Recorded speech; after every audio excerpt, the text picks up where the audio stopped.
বাড়ির লোকের বকাবকিতে অভিমান নাকি নিখোঁজ হওয়ার নেপথ্যে অন্য কারণ। সেপ্টেম্বর থেকে ফেব্রুয়ারি কেটেছে, জ্যাংড়ায় নাবালিকার এতদিন নিখোঁজ থাকার নেপথ্যে কে বা কী কারণ তা অস্পষ্ট পরিবারের কাছে। বয়সে বড় এক বান্ধবীর বাড়িতে যাওয়া এবং তারপর মেলায় গিয়ে সেখান থেকে না ফেরা, গোটা বিষয়টি পরিবার জেনেছে নিখোঁজ হওয়ার পর। আমরা দুদিন থানায় ডায়েরি করেছি, দুদিন পরে আমরা খোঁজাখুঁজি করি, প্লাস সিসি ক্যামেরায় পুলিশ দেখেছিল। তারপরে আমরা দেখতে পাই যে বউটার সঙ্গে মেলায় গেছে। তারপরের থেকে আমরা বউটাকে আর কি ধরতে পেরেছি। তার আগে কিন্তু বউটা স্বীকারও যায়নি, প্লাস আমাদেরকে জানিও নি যে আমাদের সাথে মেলায় গিয়েছিল ওই দিন। হাতিয়ারার নিখোঁজ নাবালিকা সেদিন, অর্থাৎ যেদিন তিনি নিখোঁজ হয়েছিলেন, বাড়িতে বাবা মা বকাঝকার পর এই জগৎপুর মাঠে এসে তিনি খেলছিলেন। খেলার সঙ্গে সঙ্গেই এই রাস্তা দিয়েই যখন তার বয়সে বেশি বান্ধবীর সঙ্গে তার দেখা হয় এবং তিনি এই রাস্তা ধরে সোজা বান্ধবীর বাড়িতে পৌঁছন।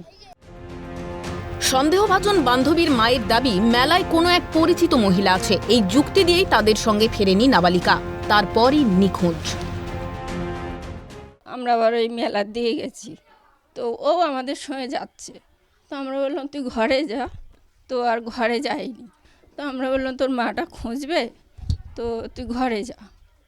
তো বলছে আমার মা খোঁজে না। তো ওকে বললাম চল এবার বাড়ি যাব। তো বললো আমার কাকার সঙ্গে যাব, কাকিমার সঙ্গে যাব। না, আমরা চিনি না। এই জায়গা থেকে কোথাও কি প্রশ্ন উঠছে না যে কোথায় গেল সেই নাবালিকা? কেন ওই নাবালিকাকে মেলায় একা ছেড়ে ওই বান্ধবীর মা চলে এলেন? কেন এতটা উদাসীন থাকলেন তিনি? কেন যখন এই মাঠ থেকে তার বাড়ি পর্যন্ত গেলেন সেই বান্ধবীর মা নাবালিকার মাকে ফোন করে জানালো না যে সে কোথায় রয়েছে? কাকিকে দেখেছি, কিন্তু কাকি আমি জানি ওর কাকি হয়, ওই জন্য কাকির সঙ্গে চলে আসবে। এবার আমি সেই জন্য এবার আমিও বলেছি, আমার মেয়েও বলেছে, তো ওই জন্য ও বললো আপনার মেয়ে তো 18 বছর বয়স হয়নি। না, আপনার হয়েছে 18 বছর বয়স। হ্যাঁ, তাহলে আপনার সেন্স আছে। এবার আমি ওকে থাকার কথা তো। এবার আমিও বুঝতে পারি না, আমি জানি ওর কাকি হয়, ওই জন্য আমি বলি ও কাকির সঙ্গে চলে আসবে।